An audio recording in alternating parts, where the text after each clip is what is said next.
President Biden, meanwhile, seemingly committing another gaffe during a meeting on the fentanyl crisis yesterday. Biden accidentally calling for a total ban on fentanyl, which would end the regulated medical use of the drug as well. Watch.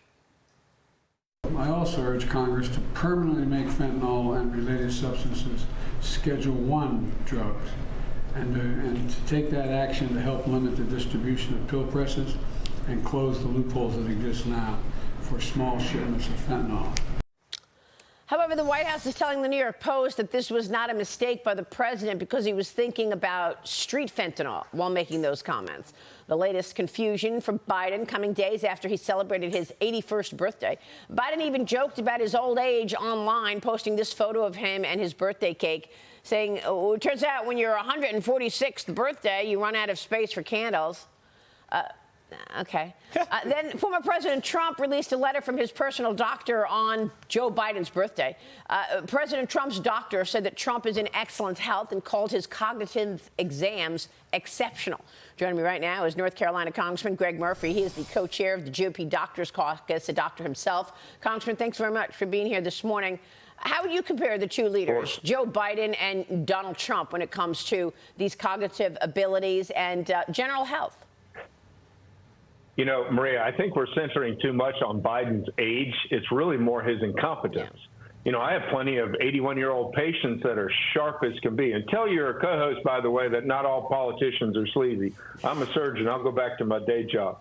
But anyway, it's not really his age. While he's gotten age, as he has aged more into cognitive decline, it's the fact that he's just not a very smart man to begin with.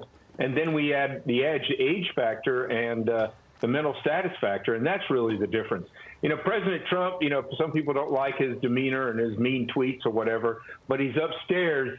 He's got it on. So he's got it going on. So it's not an issue. I mean, it's not. There's no comparison. Yeah, there's no comparison. But unfortunately, Joe Biden's weaknesses are playing out on the world stage and putting America in jeopardy. Can you tell us what your thoughts are in terms of that cognitive ability over the coming years?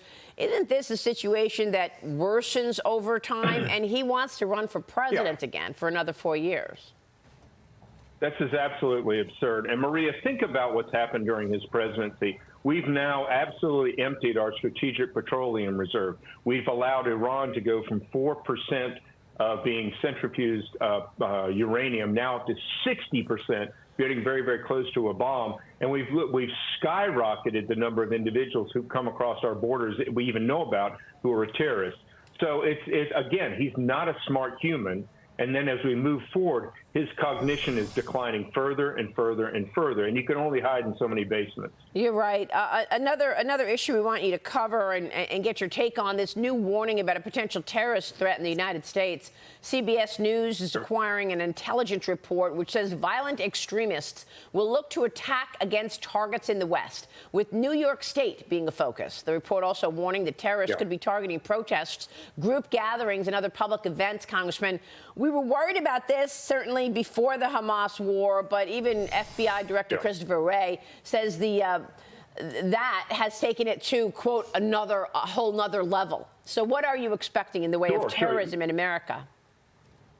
Well, you saw wacko Susan Sarandon going off and thinking she has a platform to speak, which she actually doesn't know anything about. It's inciting violence now. And again, back to the point of the border, which we know every town hall that I do, that's all they talk about. We've let so many people in the country, we don't know who they are, where they're from, where they're going. And with such a meteoric rise in the number of individuals caught on the terrorist watch list, how many have gotten in this side? So we're at a hypercritical state, but 90% of it has been self-inflicted by his policies when he's supposed to be cognitively okay. Todd Pyra? It's always great to talk with you, Congressman. I hear a warning like this, and I ask myself, okay, Todd, you're in New York State. That's where you work. What am I supposed to do with this information? Am I supposed to run scared, never go out of my house because that lets the terrorists win? But also, you know, I have a responsibility to my family to try and stay alive. So I never know what to do with this information. I wouldn't be going to big gatherings, frankly. I'm sorry, but...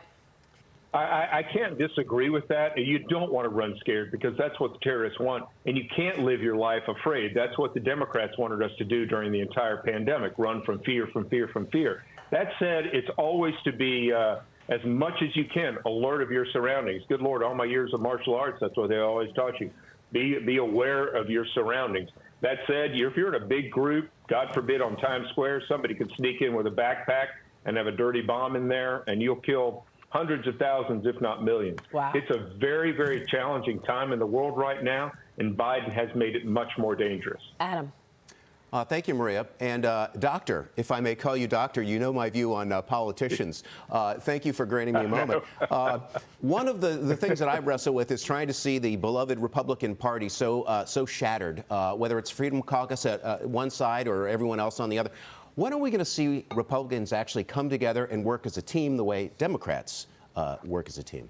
You know, I'll go back to the fact that there's a 24/7 news cycle, and that some of our Republican colleagues, and I'll go flat out to my Republican colleagues, had now become in love with their celebrity status. And they're saying absolutely asinine. We had one on the floor the other day attacking Republicans, and that clip is being used across the nation.